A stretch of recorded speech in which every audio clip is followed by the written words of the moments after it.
Pagi hari ini saya akan bicara mengenai dunia metaverse dan kodrat ilahi atau gereja Tuhan. Gereja Tuhan itu adalah, kalau kita bicara gereja bukan gedung ya, tapi gereja adalah tubuh Kristus. Itu bukan tubuh jasmani biasa. Ya. Itu adalah sesuatu yang sifatnya meta. Ya, jadi ada istilah sekarang gereja metaverse. Mungkin Bapak Ibu Saudara sudah pernah dengar istilah gereja metaverse. Kita bisa bergereja di metaverse, beberapa gereja buat metaverse. Ya. Jujur saja, ya, saya juga ingin punya gereja metaverse, buat gereja metaverse. Ya, karena saya berani katakan ini karena ini memang bidang saya. Pada waktu saya bekerja dan saya kuliah, bidang saya di mekatronika, mekanik elektronika, lalu bekerja di sistem kontrol. Memang ini bidang, jadi saya nggak takut sama metaverse, dan faktanya tidak ada hubungan metaverse sama kehidupan kekristenan secara direct, secara langsung. Jadi kita harus pisahkan. Jadi saya coba mencari, mendalami hiruk pikuk ini, gunjang ganjing mengenai metaverse di beberapa sumber, dan saya temukan banyak yang tidak tahu asal bicara, terutama dari kalangan anak-anak Tuhan. Dia belum apa-apa udah bawa, janganlah kau menjauhkan diri dari pertemuan-pertemuan ibadah dan sebagainya, yang saya pikir terlalu berlebihan. Ya. Jadi metaverse itu, kata meta itu adalah secara kompak, saya tidak tahu kenapa, secara kompak di media sosial menerjemahkan sebagai beyond atau di atas. Tapi juga meta itu adalah bahasa Gerika. Selain artinya beyond atau meta di atas, first itu adalah universe, alam jagat raya ini, atau dengan terjemahan yang secara umum, di atas alam jagat raya. Jadi ada satu ruang virtual di mana orang-orang bisa kumpul, main bersama, bisa berbicara.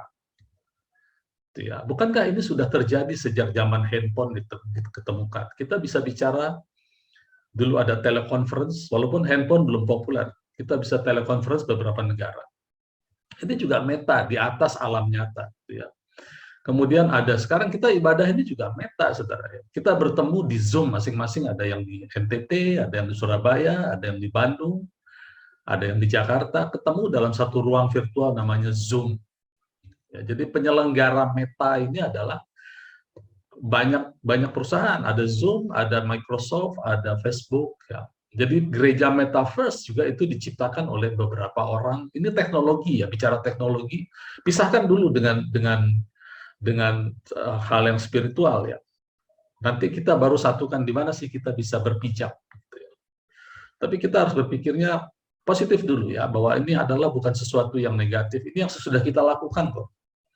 Ya, sudah kita tiap minggu kita lakukan ini ya. Jadi meta itu dibilang di atas, tapi Alkitab mengajarkan atau mencatat kata meta ini dipakai sekitar 400 lebih kata meta. Saya akan buka dulu, saudara. Sebelum kita lihat, nanti saya akan putarkan videonya ya. Saya research ini seminggu lebih untuk mengumpulkan semua bahan, supaya Bapak Ibu Saudara, khususnya yang ada di komunitas Cibubur City Blessing, tidak lagi tergoncang-gancing dengan isu ini, yang nggak penting ini. Penting nggak penting sih, karena pentingnya kenapa? Kalau saya punya uang juga saya pengen bikin Meta Church Cibubur City Blessing dalam Meta Church. Ini exciting. Di Injil Matius ada dua kata meta. Sebenarnya ada banyak. Saya ambil dua aja dulu ya, pengertian Meta Church, pengertian Meta. Yang pertama muncul di Matius 1 ayat 12. Kata meta itu berarti, kalau orang dunia, orang di media sosial diterjemahkan sebagai beyond atau di atas, universe. Alkitab menerjemahkan, atau bahasa Gerika menerjemahkan bersama. Bersama. Itu definisi pertamanya. Meta itu artinya with, bersama. Jadi yang muncul pertama di Matius 1 ayat 12. Sesudah pembuangan ke Babel, kata sesudah di situ kata meta yang dipakai. Jadi maksudnya begini, setelah bangsa Israel bersama Babel, pembuangan adalah dilepaskan dari Yerusalem, disatukan dengan Babel, bersama, masuk ke dalam Babel secara fisik. Ya. Jadi meta itu bersama, bisa secara fisik, karena waktu mereka masuk ke tanah Babel itu kan fisik. Ya. Kemudian kata meta kedua muncul di Matius 1 juga, ayat 23. Sesungguhnya anak darah itu akan mengandung dan melahirkan seorang anak laki-laki, dan mereka akan menamakan dia Immanuel, yang berarti Allah menyertai kita. Kata menyertai di situ juga meta. Allah menyertai kita, meta. Ya, Allah menyertai kita yang adalah fisik, kita disertai Allah yang adalah di alam yang supranatural. Oke, 2 ayat ini saja. Ya, karena ada 400-an kata meta dipakai di Alkitab. Artinya kata meta itu kita ditaruh bersama, itu saja pengertiannya. Nah, kemudian dikembangkanlah teknologi, bagaimana kita bisa bersama-sama bekerja, kita bisa bersama-sama melakukan bisnis dalam alam virtual, disebut metaverse. Kemudian muncul gereja metaverse, di mana orang bisa ibadah sama-sama tanpa harus bertemu di dalam bentuk fisik. Kalau saya lihat, bukankah ini suatu yang baik? Kalau kita misalnya nanti terkena peraturan ini, itu nggak boleh berkumpul, kita bisa kumpul di metaverse. Yang menjadi masalah adalah substansi yang dibicarakannya apa, Kristus atau bukan. Kalau bukan Kristus yang dibicara, sekalipun kita ada di gereja offline, nggak ada manfaatnya. Karena Kristus tidak menjadi pusat pemberitaan. Oh, tapi kalau gitu Pak, nanti kan manusia itu kan tubuh, roh, jiwa, dan tubuh itu harus ada persekutuan di dalam roh, jiwa, dan tubuh. Iya, benar, saudara ya. Kita dengar lagi nasihat para ahli, bahwa manusia itu kan bosenan ya. Dulu di alam yang fisik, lalu nggak puas pindah ke alam meta. Nanti akan jenuh lagi, akan pindah ke alam fisik lagi. Pasti seperti itu. Ya. Nah, kalau saya sendiri tidak khawatir, karena kekristenan itu bukan anti ini, anti itu. Kekristenan adalah pro-Kristus. Apa kata Kristus? Itulah yang kita dengarkan. Dan apa yang kita dengarkan dari Kristus, itu akan mengubah natural kita. Sekarang kalau kita balikan lagi pertanyaannya, tertarikkah Kristus dengan meta church? Enggak juga kan. Artinya Kristus tahu kok kapan kita bermetanoia, kapan kita bermeta church. Gitu ya. Artinya yang saya khawatir adalah kalau anak-anak Tuhan tidak memiliki pikiran Kristus. Itu mau dikasih meta church, mau dikasih offline church, nggak ada manfaatnya. Tapi kalau kita menjadi satu dengan Kristus, tidak ada yang perlu kita takutkan. Kita tahu kapan berhenti. Kita tahu kapan mulai. Ya, tapi di satu sisi metaverse atau gereja metaverse adalah sesuatu yang menarik. Tapi ingat sekali lagi, kita dikontrol atau difilter oleh firman Allah. Semuanya halal bagiku, tapi tidak semuanya berguna. Ya, meta church halal bagi kita. Tapi apakah meta church selalu berguna? Tidak. Ya, ada saat-saat tertentu kita perlu. Seperti sekarang kita lakukan, kita belum bisa kumpul secara offline, kita lakukan ini. Hal yang meta sifatnya. Ya, segala sesuatu halal bagiku, tapi aku tidak mau diperhamba oleh segala sesuatu. Firman Tuhan bilang seperti itu.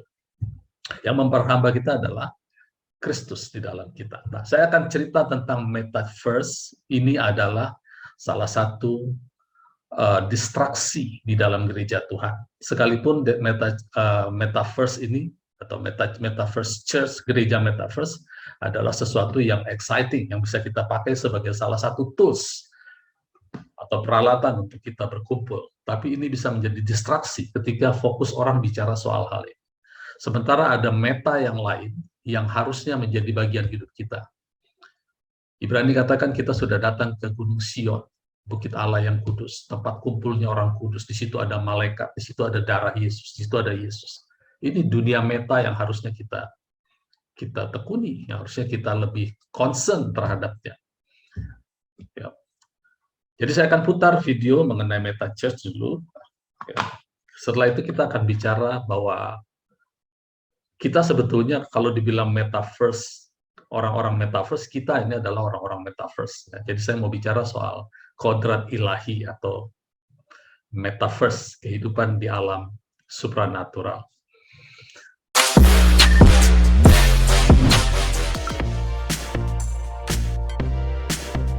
Ya, di sini ada icon-icon atau avatar, ada orang-orangan itu Saat mewakili ini kita. tengah heboh di media sosial mengenai kehadiran gereja virtual di Metaverse.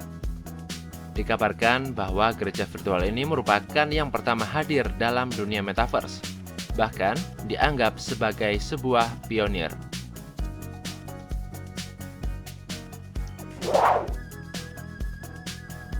Gereja virtual ini dirintis oleh Pastor DJ Soto di dunia Metaverse pada tahun 2016.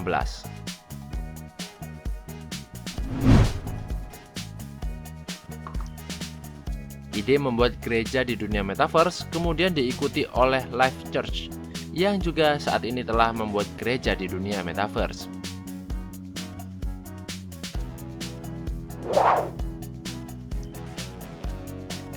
Pastor DJ Soto menceritakan bahwa saat ia memulai ibadah perdana di dunia Metaverse, ada 5 orang yang hadir. Hal tersebut memicu semangat Pastor DJ Soto karena melihat adanya potensi yang lebih besar di dunia Metaverse. Pastor DJ Soto menilai bahwa gerejanya di dalam dunia Metaverse dapat mendatangkan berbagai kalangan masyarakat.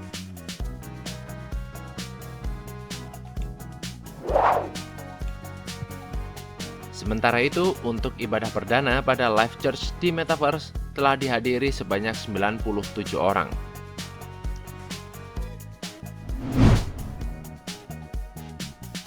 Metaverse sendiri berasal dari kata meta yang berarti beyond, melampaui, universe atau dunia.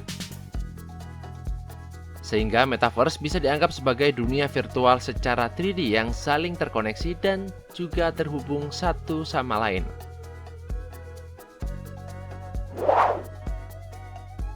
Saat ini, dunia Metaverse memang ramai dibicarakan, membuat teknologi tersebut diminati oleh banyak orang.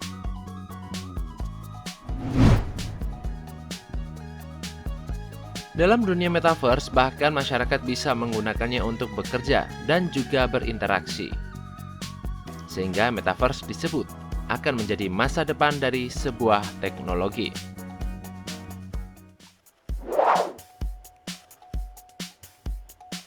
Perusahaan besar seperti Facebook dan Microsoft bahkan sudah mulai fokus untuk membangun kerajaan bisnisnya di dunia Metaverse.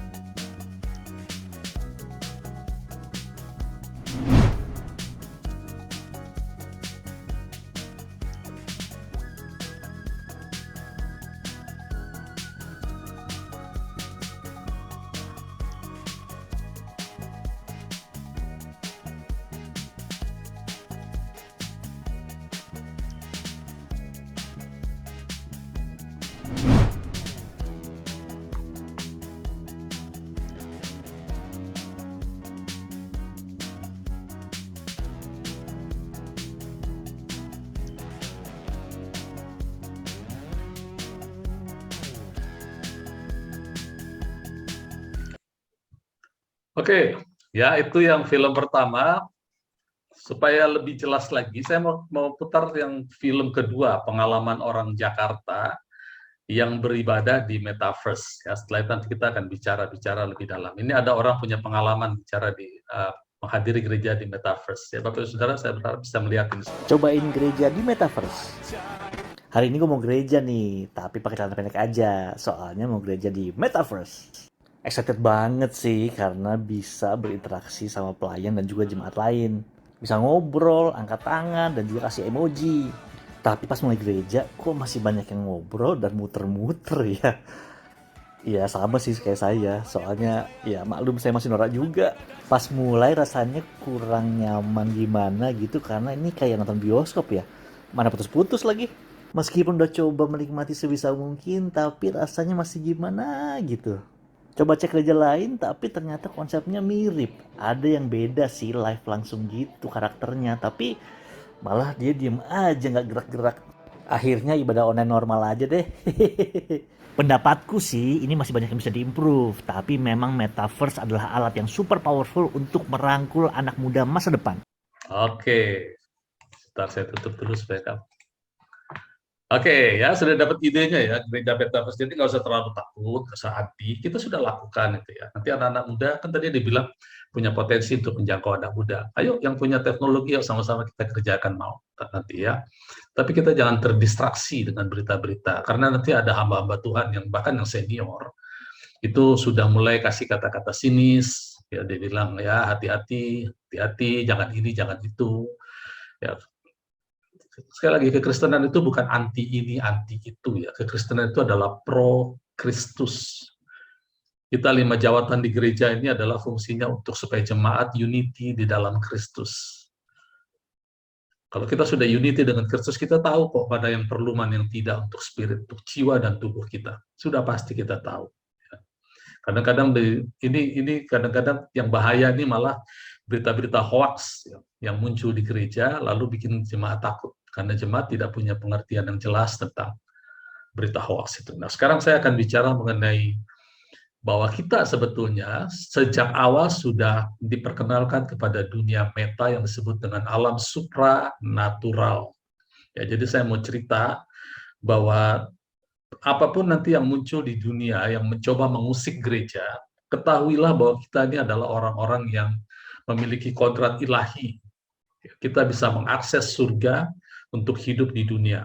Ya, meta church atau dunia metaverse itu seperti itu, bisa mengakses banking, mengakses pekerjaan dari rumah. Ya. Sekarang kita bisa mengakses kehidupan kita dari rumah kita di surga, karena kita didudukan di dalam Kristus bersama-sama dengan Allah. Ya, jadi kita sudah hidup di 2 alam sebetulnya. Ya, tapi yang alam satu menguasai alam yang lain. Dengan kata meta, istilah meta ini muncul di Alkitab, tapi secara prinsip, secara konsep itu muncul sejak di kitab Kejadian sebetulnya. Masih ingat pada saat Hawa jatuh ke dalam dosa, lalu mengajak Adam, kemudian Tuhan muncul, lalu Tuhan menegur mereka. Yang ditegur pertama adalah iblis. Dia katakan begini, di Kejadian 3 ayat 15, prototipe dari Injil, dikatakan begini, ayat 15, aku akan mengadakan permusuhan antara engkau dan perempuan ini, antara keturunanmu dan keturunannya. Keturunannya akan meremukkan kepalamu, dan engkau akan meremukkan tumitnya. Kata tumit di situ, bahasa Inggrisnya heel, itu rupanya akar katanya adalah pengganti. Pengganti, sebentar saya pindahkan dulu. Kata yang dipakai menarik, akab, atau ini adalah akar kata yang membentuk nama Yakub. Sama-sama artinya pengganti. Ya. Kita lupakan dulu dunia metaverse ya. Saya mau cerita metaverse yang lebih tinggi tingkatnya supaya Bapak Saudara jangan takut dengan gereja metaverse, tapi ketahuilah bahwa gereja itu adalah metaverse. Anak-anak Tuhan itu ngumpul itu di dalam alam supranatural. Ini sudah diperkenalkan konsepnya sejak kitab Kejadian. Ya, memang di dalam Kejadian pasal 3 ayat 15, kata tumit ini muncul, ini adalah artinya pengganti. Itu akan, kalimatnya begini, iblis itu akan meremukkan tumitnya. Sementara kata tumit ini, saya nggak tahu apakah ada bahasa Ibrani yang artinya hanya tumit saja. Ternyata kata tumit ini atau heel bahasa Inggris itu adalah pengganti. Jadi yang diremukkan adalah ada sesuatu yang menggantikan sesuatu, lalu itu remuk. Ya. Nah, kalau kita lihat di Mazmur 41 ayat 10, di situ ada tulisan mengatakan bahwa sahabat karib Kristus, itu nubuatannya, mengangkat tumitnya terhadap Kristus. Jadi sahabat karibku mengangkat tumitnya. Ini cerita soal Yudas. Jadi apa yang dimaksud di sini adalah Yudas atau iblis masuk ke dalam Yudas, mengambil posisi Yudas untuk mengkhianati Yesus, dan dia hancur, remuk. Ya, sementara kepala iblis itu diremukkan oleh Tuhan Yesus sendiri, lalu Yudas yang berusaha mengambil posisi, iblis mengambil posisi Yudas, Yudas sepakat dengan iblis, Yudas pun hancur. Jadi bukan berarti dia akan meremukkan tumitnya, berarti gereja Tuhan akan remuk tumitnya. Tidak ya, Tuhan Yesus tidak pernah memanggil kita untuk diremukkan oleh iblis, tidak. Dia diremukkan supaya kita tidak remuk. Jadi ada yang remuk menggantikan kita sehingga kita tidak remuk. Tapi orang yang mengambil posisi berpikiran tidak seperti Tuhan, kasar kalau saya bilang berpikiran iblis, pokoknya tidak berpikiran seperti Kristus, itu akan remuk, saudara. Ya. Nah, itu pengertian pertama. Kemudian yang kedua, kata akab ini atau tumit ini menjadi akar kata untuk Yakub. Yakub itu adalah berasal dari kata, atau bahasa Ibraninya Yakub, berasal dari kata akab. Ya, apa maksudnya? Yakub ini waktu dilahirkan, itu dia memegang tumitnya Esau. Artinya Yakub akan menggantikan posisi Esau. Ya, pelan saya akan bawa kita semua untuk membaca di Kejadian pasal 25. Ya, ketika pasal 25, ketika ibu Yakub yaitu Ribka mengandung, ayat 22, Kejadian 25 ayat 22, tetapi anak-anaknya bertolak-tolakan di dalam rahimnya, dan ia berkata, jika demikian halnya mengapa aku hidup? Dan ia pergi meminta petunjuk kepada Tuhan. Firman Tuhan kepadanya, kepada Ribka di sini, dua bangsa ada di dalam kandunganmu, dan dua suku bangsa akan berpencar dari dalam rahimmu. Suku bangsa yang satu akan lebih kuat dari yang lain, dan anak yang tua akan menjadi hamba kepada anak yang muda. Ya. Karena kalau kita baca cerita Esau dan Yakub, Esau tidak pernah menjadi hamba Yakub. Tidak pernah sama sekali. Ya. Bahkan Yakub juga tidak pernah mengabdi kepada Esau. Lalu apakah ayat ini salah tulis? Ya, nanti kita akan lihat pelan-pelan. Disinilah masuk unsur meta tadi. Bahwa untuk menjadi yang lebih besar, kita perlu meta atau kodrat ilahi. Atau kita perlu campur tangan alam lain, yaitu alam supranatural. Ini adalah bagian anak-anak Tuhan yang justru tidak diperhatikan oleh banyak gereja Tuhan. Jadi kembali lagi, nubuatannya adalah bahwa yang besar, yang berlimpah, akan melayani yang kurang. Ya, ini buat gereja Tuhan, Bapak Ibu Saudara. Kita semua ini hidup berlimpah. Harusnya kita melayani mereka yang kurang. Jadi kalau kita baca ayat ini, seolah-olah Esau melayani Yakub, tapi ternyata tidak. Nah, kemudian lanjut lagi di pasal yang sama, pada saat genap waktunya untuk bersalin, ayat 25, Kejadian 25 ayat 25, keluarlah yang pertama warnanya merah. Wah, super red ini ya. Warnanya merah, seluruh tubuhnya seperti jubah berbulu. Ia dinamai Esau. Kemudian sesudah itu keluarlah adiknya, tangannya memegang tumit Esau. Muncul kata tumit, kata yang muncul di Kejadian 3 ayat 15. Ya, supplanter atau pengganti. Dia memegang tumit Esau, sebab itu ia dinamai Yaakub, atau Yaakub adalah pengganti Yakub, orang yang menggantikan. Ya. Ishak, dinamai, sebab itu ia dinamai Yakub. Oke, selanjutnya Ishak berumur 60 tahun pada waktu mereka lahir. Nah, jadi kita pegang dulu ini nubuatannya, yang kalau bahasa Indonesia bilang yang tua akan melayani yang muda, tapi bahasa aslinya tidak begitu.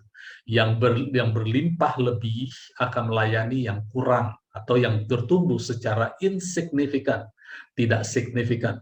Ya, ini nubuatan dua bangsa besar. Pegang dulu di dalam benak kita bahwa ini adalah nubuatan untuk gereja Tuhan. Karena pada akhirnya berkat mesianik yang dimulai di Taman Eden, beranak cucu, kuasai bumi, bertambah banyak, lalu berkat mesianik turun kepada Abraham, Abraham turun kepada Ishak, dari Ishak turun kepada Yakub, bukan Esau. Ya, dari Abraham turun kepada Ishak, bukan Ismail. Ya, ini perlu pembahasan yang lebih dalam. Nanti pelan-pelan saya akan bagikan ini.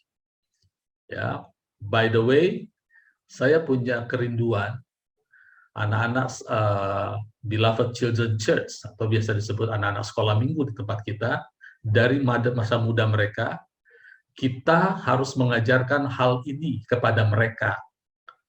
Makanya saya katakan yang sudah bisa mengerti perkataan gurunya, ayo masuk kelas dewasa. Saya tanya, sudah belajar sejarah? Sudah. Kalau sudah belajar sejarah, mari kita belajar sejarah Alkitab. dari sejak masa muda. Kalau 7 tahun sudah mengerti belajar sejarah di SD, maka ada baiknya, bahkan lebih baik kalau kita mulai belajar sejarah Alkitab, supaya kita mengerti asal mula penciptaan, asal mula kenapa Yesus harus datang, kenapa dia harus disalibkan. Ya, ini salah satunya. Ya. Oke, kita lanjut. Ya, jadi Yakub adalah supplanter atau pengganti Esau. Kemudian kedua anak itu bertumbuh besar, dan kita tahu Yakub itu akhirnya mencuri berkat dengan cara berpura-pura, berkolaborasi dengan ibunya, mencuri berkat yang harusnya jatuh ke anak sulung. Ya, Alkitab tidak cerita banyak apakah Ishak sadar atau tidak, atau Ishak punya feeling, tapi dia tahu bahwa anak bungsunya yang akan mengambil hak kesulungan anak sulungnya. Kita nggak tahu. Yang jelas kita ikuti ceritanya bahwa rencana Tuhan itu tetap jalan, tetapi kesalahan manusia tetap tidak bisa ditolerir. Yakub itu mencuri hak kesulungan dari Esau, tapi Yakub harus menanggung akibatnya. Dia harus terpisah dari orang tuanya, bahkan ibunya yang sangat mengasihinya, dia harus terpisah dari ibunya. Sampai ibunya meninggal pun Yakub tidak bisa hadir dalam pemakamannya. Ya, karena di sini di Alkitab dikatakan, Ishak ayat 28, Ishak sayang kepada Esau sebab ia suka makan daging buruan. Ya, jadi Ishak sayang kepada Esau karena Esau ini mirip abangnya. Jadi mirip bapak tuanya. Bapak tuanya ini jago berburu, namanya Ismail. Jadi Ishak itu suka karena Esau punya darah seperti abangnya. Ya, mereka baik-baik ya, Ishak dan Ismail baik-baik. Esau dan Yakub pun baik-baik. Cuma satu kali Esau marah waktu dia sadar dia dicuri haknya. Tapi sebetulnya Esau dan Yakub itu punya hubungan baik. Ya. Nah, Ribka kasih terhadap Yakub. Nah, karena Yakub berbohong, Yakub harus lari dari rumah orang tuanya dan harus menderita di situ. Padahal dia memiliki berkat. Berkat Esau apa? Berkat Yakub apa? Masih ingat waktu itu saya katakan berkat Yakub adalah embun dari langit dan tanah yang gemuk-gemuk. Embun dari langit adalah kemurahan Allah, itu nomor satu. Yang kedua, tanah gemuk-gemuk, kekayaan materi. Embun dari langit bicara kemurahan Tuhan. Ini yang saya sebut dengan metaverse versi Alkitab. Ya. Jadi karena Yakub mempunyai hubungan dengan alam supranatural, ini yang membuat dia bisa menjadi orang yang berkelimpahan. Kita harus ingat dalam konsep pikiran orang Yahudi, ya, bahwa setiap sekali orang itu mempunyai dua anak, dalam hal ini Ishak, dia harus membagi warisannya menjadi 3 bagian. Ya. Loh, anaknya 2, Pak, kok dibagi 3? Ya, karena dalam benak orang Ibrani, anak sulung mendapat 2 bagian, yang bungsu mendapat 1 bagian. Ya. Dan jangan lupa, Ishak adalah orang kaya. Kaya sekali. Saking kayanya Alkitab kasih tahu di Kejadian pasal 26, ayat 12. Ya. Maka menaburlah Ishak di tanah itu, dalam tahun itu juga ia mendapatkan hasil 100 kali lipat, sebab ia diberkati Tuhan. Dan orang itu, Ishak, menjadi kaya, bahkan kian lama kian kaya, sehingga ia menjadi sangat kaya. Ini kan bahasa yang dipakai untuk menerangkan betapa kayanya Ishak. Jadi dibagi 3 pun, besar-besar itu 3 bagian. Tapi apakah Yakub menikmati 3 bagian itu? Harusnya kan begini ya, 2 bagian diberikan kepada Esau, tapi karena Esau sudah menjual hak kesulungannya, harusnya dibagikan kepada Yakub, lalu 1 bagian dibagikan kepada Esau, gitu kan? Tapi karena Yakub pergi akibat perbuatannya yang salah, ya, dia pergi, dia tidak dapat bagian sama sekali. Esau lah yang menikmati harta bapaknya yang berlimpah-limpah di rumah orang tuanya. Esau yang menikmatinya. Esau yang menghabiskannya. Yakub tidak. Tapi jangan lupa, berkat yang dimiliki Yakub membuat dia menjadi manusia yang mengambil bagian atau partaker dari kodrat ilahi. Ya, sebelum saya lanjut, berkat itu turut bermuara di Kristus. Karena Kristus ada di dalam kita, kita akan mengalami hal yang sama kalau kita ngerti siapa kita, apa hubungan kita dengan alam gaib atau alam supranatural atau kodrat ilahi. Ya. Nah, kemudian Setelah Yakub, sebelum Yakub mengambil berkat, Yakub mengambil berkat dari Ishak, ada satu insiden di mana Esau betul-betul memandang rendah hak kesulungan itu. Cuma gara-gara sepiring bubur kacang merah, itu ada di Kejadian pasal 25. Ya, ayat 32 saya baca ya. Saud Esau, sebentar lagi aku akan mati, apa gunanya bagiku hak kesulungan? Dia sedang minta makan sama Yakub. Kata Yakub, bersumpah dahulu kepadaku, maka bersumpahlah ia kepada Yakub, dijuallah hak kesulungannya itu kepadanya. Lalu Yakub memberikan roti dan masakan kacang merah kepada Esau. Ia makan dan minum, lalu berdiri dan pergi. Demikianlah Esau memandang rendah atau memandang ringan hak kesulungannya. Jadi selanjutnya, maka Yakub mengambil hak kesulungan itu langsung dari Ishak dengan cara mengelabui. Tapi ingat sekali lagi, kita tidak mentolerir, Allah tidak mentolerir kesalahan Yakub. Dia harus pergi meninggalkan tanahnya, dan dia harus terpisah. Tapi jangan lupa, ini Alkitab tidak mengajarkan nggak apa-apa berbuat salah. Tidak, saudara ya, tidak. Ini tidak sedang mengajarkan itu. Ini sedang mengajarkan betapa pentingnya kodrat ilahi atau berkawan atau partakers dengan alam yang tidak kelihatan itu. Kemudian dalam pelariannya, kita singkat cerita, dalam pelariannya Yakub setelah ia mengambil berkat dari Ishak, Esau marah dan akhirnya ibunya Ribka dengar bahwa Esau ingin membunuh Yakub, baru rencana ya, belum dibunuh. Lalu Ribka bilang, biarlah Yakub pergi ke pamannya Laban. Lalu Yakub pergi, kita buka Kejadian 28 ayat 10. Maka Yakub berangkat dari Beersheba dan pergi ke Haran. Ia sampai di satu tempat, bermalam di situ, dari Beersheba dan pergi ke Haran. Di satu tempat, bermalam di situ, ia mengambil sebuah batu terletak di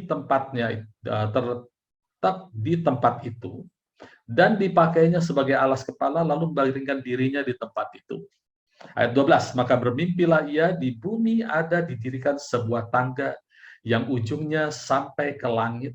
Tampaklah malaikat-malaikat Allah turun naik di tangga itu. Nah, perhatikan ya.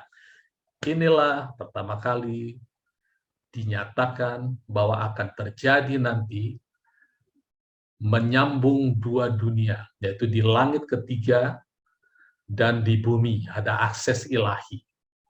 Ya. Jadi kepada Yakublah dikatakan atau dinubuatkan bahwa nanti anak-anakku yang pada akhirnya disebut sebagai gereja Tuhan itu bukan manusia biasa, tapi manusia meta, karena dia punya akses ke surga langsung. Dan ini digenapi pada waktu Tuhan Yesus datang. Kita perhatikan di sini ada kalimat malaikat Allah turun naik di tangga itu. Ya, jangan dibayangkan, ya kalau di sini kan kalau dibilang malaikat Allah turun naik berarti malaikat Allah menginjak tangga itu ya. Tapi jangan dibayangkan seperti itu, saudara. Ini adalah kalimat Allah, kalimat ini terbatas untuk menggambarkan sesuatu kejadian yang sangat ilahi. Karena pertanyaannya, siapa tangga itu? Saudara yang buka Kejadian 28 ayat 12 dibatasi, lalu buka Yohanes 1 ayat 51. Kita baca dua-duanya ya. Yohanes 1 ayat 51. Yohanes 1 ayat 51. Ya, kita baca dua-duanya perlahan-lahan, satu kalimat demi satu kalimat, supaya kita mengerti ya apa yang dimaksud ayat ini. Yohanes 1 ayat 51, lalu kata Yesus kepadanya, aku berkata kepadamu, sesungguhnya engkau akan melihat langit terbuka dan malaikat Allah turun naik kepada anak manusia. Turun naik kepada anak manusia. Agak aneh kalimatnya ya. Malaikat Allah turun naik kepada anak manusia. Kata kepada di situ, bahasa Inggrisnya dipakai kata upon, di atas anak manusia. Apakah malaikat-malaikat menginjak-injak anak manusia? Tidak, anak manusia itu adalah roh spirit, saudara. Jadi malaikat itu mengakses bumi, karena anak manusia atau raja di atas segala raja itu sudah mengakses bumi, dan malaikat-malaikat itu ada di dalam anak manusia itu, di dalam firman Allah itu. Dia turun naik, saudara.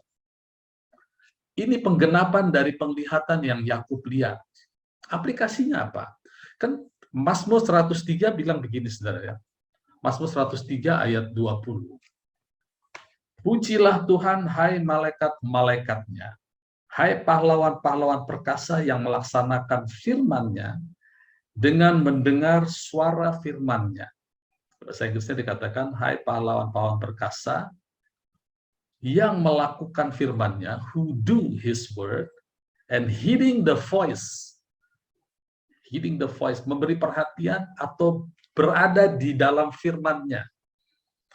Itu sebabnya, saudara, untuk menggerakkan malaikat, kita harus membicarakan firman, menyuarakan firman Tuhan. Karena malaikat-malaikat Tuhan itu ada di dalam firman Tuhan. Jadi kalimat bahwa malaikat-malaikat itu turun naik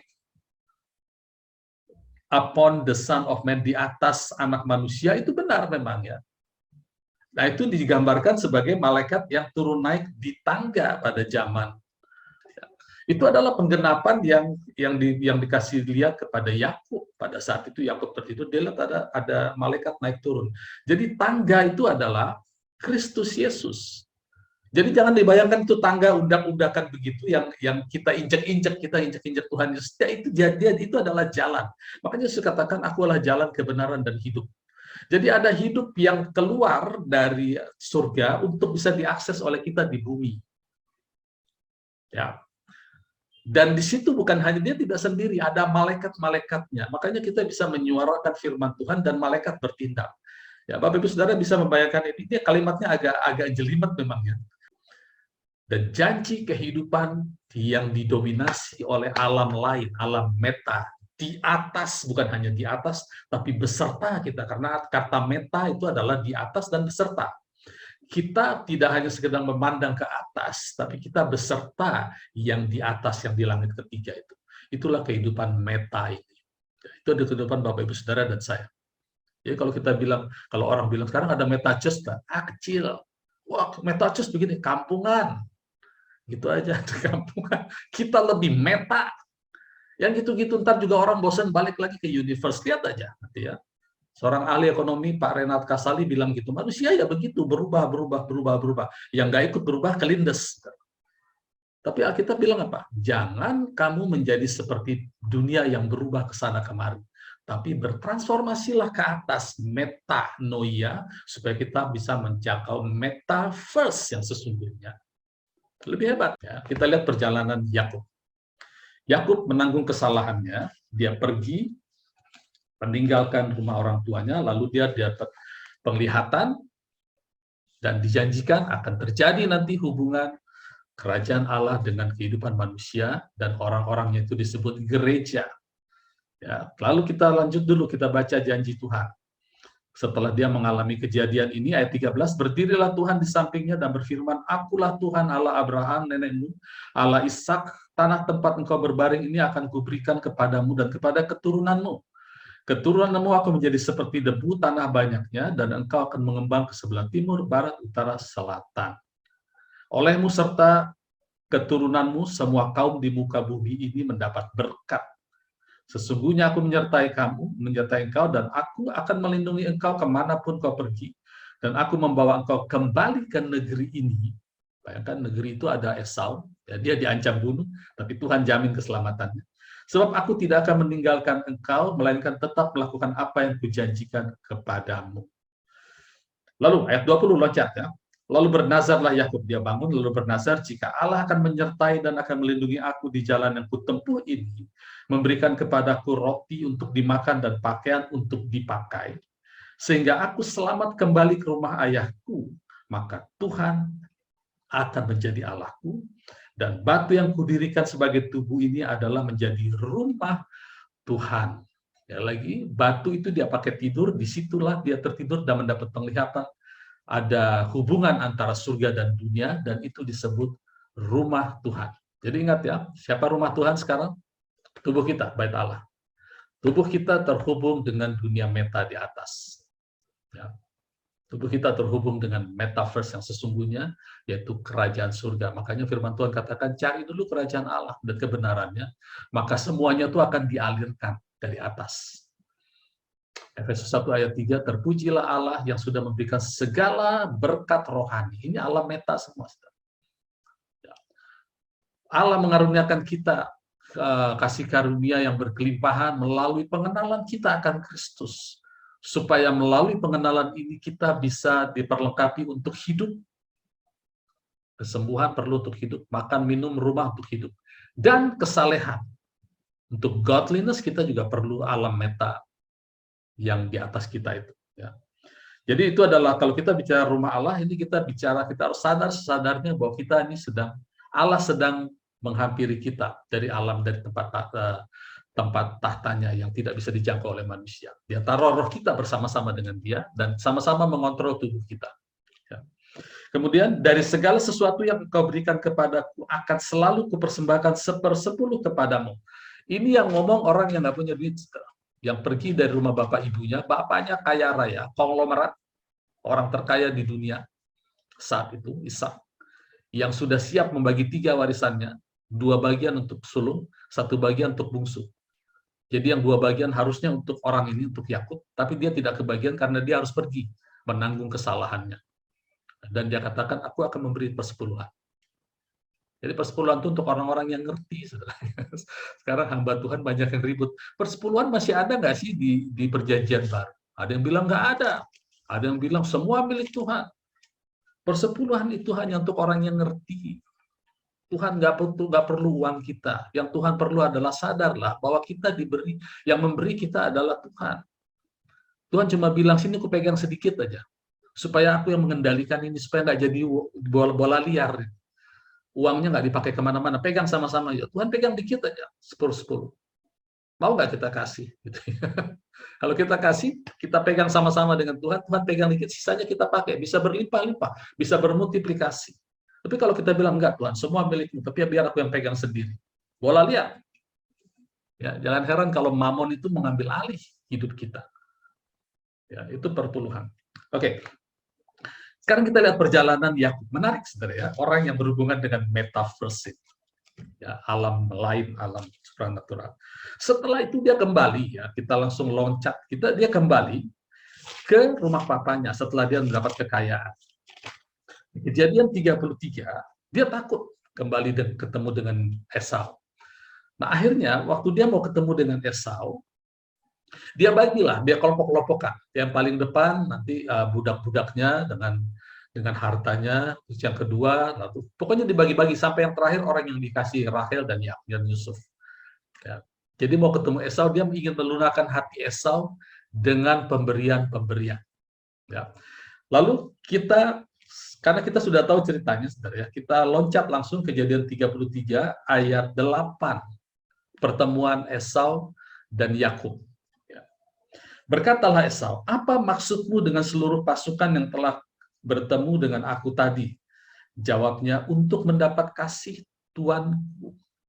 Tapi kata Esau, aku mempunyai banyak adikku, peganglah apa yang ada padamu. Jadi nggak usahlah ngasih-ngasih begitu adikku, aku punya banyak.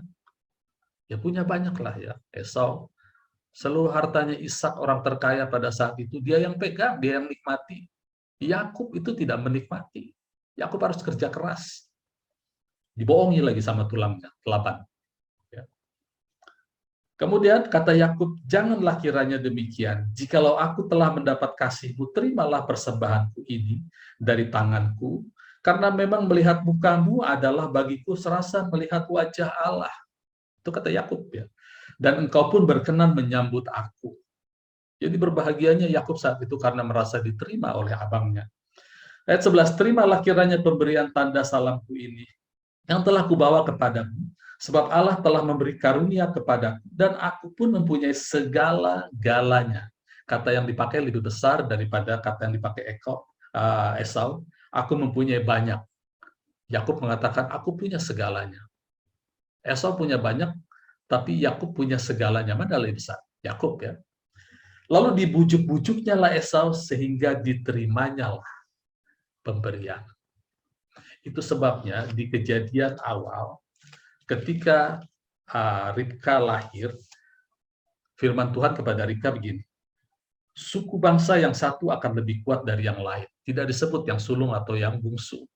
Kemudian anak yang tua, nah di sini sayang disebut anak yang tua ya. Kalau kita lihat bahasa Ibrani-nya bukan yang tua.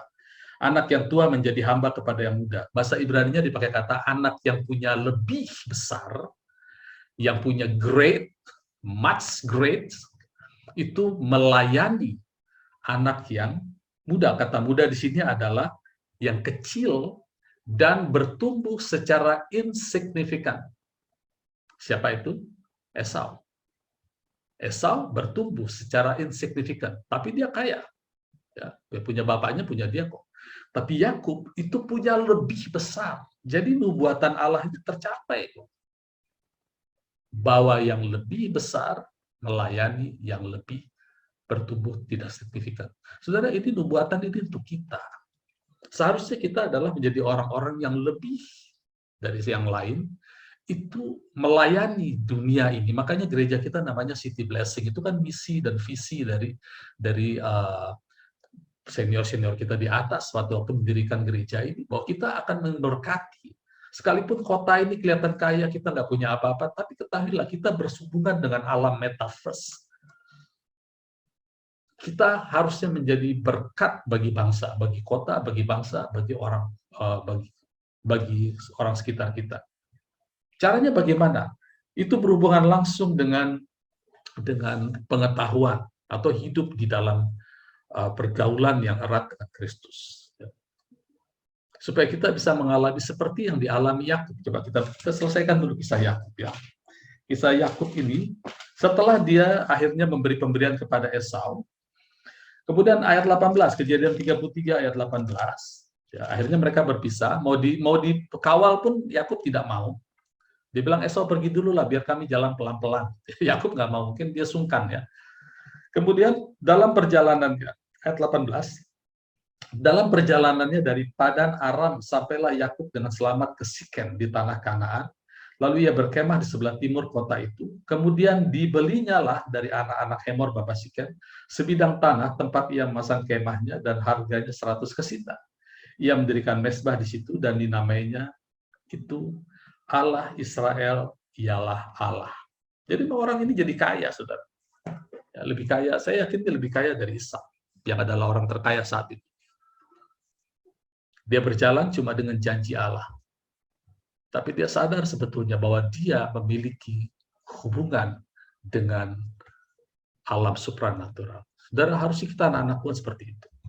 Sangat disayangkan sekali, saudara, khususnya saudara-saudara kita. Ya, saya punya satu komunitas orang-orang Sunda yang keluar dari agama nenek moyangnya, bukan nenek moyang, agama nenek-neneknya, kakeknya. Kalau nenek moyang ateisme. Ya. Lalu mereka bertekun di dalam kekurangan. Mereka bilang ikut Kristus lebih indah, tidak bisa dibandingkan dengan apa yang kita punya. Ya betul, saudara. Tapi lebih indah lagi kalau kita sadar warisan kita di dalam Kristus. Ada orang-orang yang karena mau percaya kepada Tuhan Yesus lalu dibuang dari keluarga dan tidak mendapatkan warisan apa-apa. Itu sama dengan Yakub, saudara. Cuma bedanya Yakub itu dibuang karena mau dibunuh.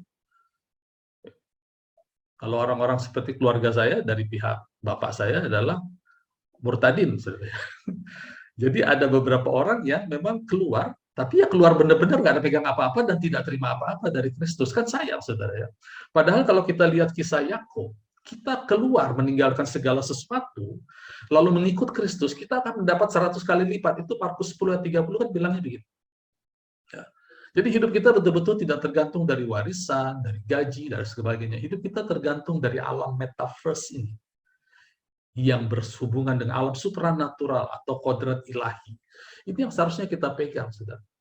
Dan pergaulan kita dengan alam di luar, di atas ini, itu disebut hidup dalam kasih karunia. Ketika firman tentang kasih karunia diberitakan, muncul lagi gosip dari iblis. Saya katakan ini iblis ya.